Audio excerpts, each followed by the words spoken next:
Hello guys, welcome back to my channel doctor study. Guys, this is Manjeet and आज के video में हम लोग ने जो ऑलरेडी परपेरियल डिजीजेस स्टार्ट किया था उसका ये नेक्स्ट वीडियो होने वाला है, जिसमें हम लोग आज बात करने वाले हैं परपेरियल डिजीज के अंदर यूरैनरी प्रॉब्लम्स के बारे में कि परपेरियम पीरियड में हमें कौन कौन से यूरैनरी प्रॉब्लम देखने को मिलते हैं। तो चलिए स्टार्ट करते हैं। सबसे पहले हम लोग देखते हैं कि बोला गया है कि retention of the urine incontinence and the urinary infections are the common after delivery. क्या क्या बोला गया है कि रिटेंशन ऑफ यूरिन मतलब कि अच्छे से यूरिन पास आउट न कर पाना, या फिर रिटेंडेड यूरिन, इनकंटिनेंस मतलब कि यूरिन पे कंट्रोल ना होना, एंड यूरिनरी इन्फेक्शन, ये जो कॉमन होते हैं after the delivery.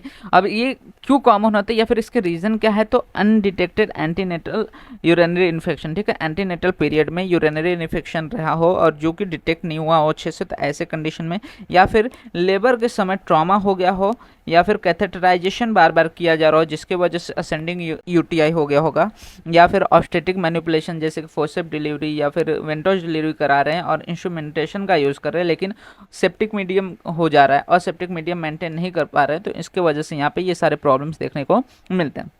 Basically urinary problem से हमें क्या क्या सिम्टम्स देखने को मिलते हैं? तो अगर वहाँ पे यूरिनरी ट्रैक्ट इन्फेक्शन है, ऐसे कंडीशन में फीवर विद द चिल्स देखने को मिल सकता है, डिसयूरिया, पेनफुल यूरिनेशन हो सकता है, या फिर लोअर एब्डोमिनल पेन देखने को मिल सकता है in case of the cystitis, मतलब कि यूरिनरी ब्लैडर का भी इन्फेक्शन वहाँ पे इन्वॉल्व हो गया है, तो ऐसे कंडीशन में वहाँ पे लोअर एब्डोमिनल पेन देखने को मिल सकता है। साथ ही साथ लॉइन पेन देखने को मिल सकता है। ये इंडिकेट करता है बेसिकली पाइलोनेफ्राइटिस, मतलब कि यहाँ पे हमारा क्या हो रहा है, धीरे धीरे लोअर ट्रैक्ट का जो इन्फेक्शन था अब अपर यूरिनरी ट्रैक्ट में आ चुका है, दैट इज किडनी तक पहुंच गया है, जो कि हमें लॉइन रीजन में पेन के फॉर्म में देखने को मिल सकता है। तो ये हो गया उसके सिम्टम्स के बारे में। अगर हमें पता करना है कि बेसिकली हुआ क्या है, तो ऐसे में हम लोग क्या करेंगे, जो यूरिन है उसका माइक्रोस्कोपिक एग्जामिनेशन कर सकते हैं, जो कि रिवील करेगा कि वहाँ पे पस सेल्स है कि नहीं, या फिर बैक्टीरिया है कि नहीं। उसके बाद यूरिन कल्चर कर सकते हैं ताकि आइडेंटिफाई कर सके कौन से ऑर्गेनिज्म की वजह से वहाँ पे यूटीआई हुआ है, और उसके हिसाब से अप्रोप्रिएट एंटीबायोटिक्स का प्रयोग कर सकें, ठीक है।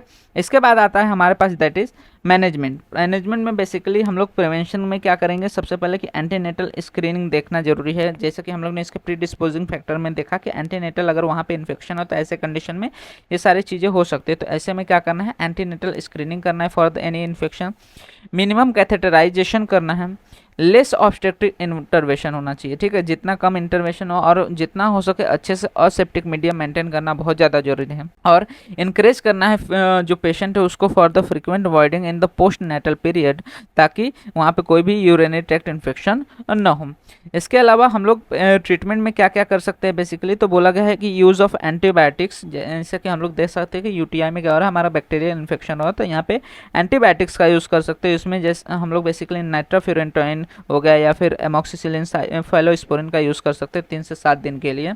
वहीं पे पोटेशियम सिट्रेट का मिक्सचर का यूज़ कर सकते हैं। वहाँ पे इरिटेशन अगर है तो ये क्या करता है बेसिकली कि हमारा जो यूरिन है उसको अल्कली बना देता है, लेकिन यहाँ पे प्रॉब्लम क्या होता है कि इसमें ई कोलाई जो होते हैं वो ज़्यादा थ्राइव करने लगते हैं। इसके बाद हम लोग विटामिन सी का यूज़ कर सकते हैं। विटामिन सी का यूज़ करते बेसिकली कर सकते हैं in the dose of 200 to 500 milligram, जो कि सपोर्ट करता है यूरिनरी ट्रैक्ट हेल्थ को बाय मेकिंग इट एसिडिक। वो क्या करता है, एसिडिक बना देता है, जिसकी वजह से जो उसमें बैक्टीरियल इन्फेक्शन ग्रो हो रहा है, प्रोलिफरेट हो रहा है, वो किल हो जाए। इसके बाद बीटा कैरोटीन और जिंक का यूज़ कर सकते हैं, जो कि ओवरऑल यूरिनरी हेल्थ को मेंटेन करता है। साथ ही साथ यहाँ पे ऑक्सीडेटिव स्ट्रेस को रिड्यूस करता है, रिस्क ऑफ यूट्राइन ट्रैक्ट जो है उसको लोअर करता है, और वहाँ पे सेलुलर इंटीग्रिटी को मेंटेन करता है। वहीं पे इसके अलावा जो जो कॉजेज लगे उसके हिसाब से हम लोग क्या करते हैं, सिम्टोमेटिक ट्रीटमेंट वहाँ पे देते हैं। तो ये सारी चीज़ें देखने को मिलता है within the puerperal disease and that is urinary problems in the puerperal disease.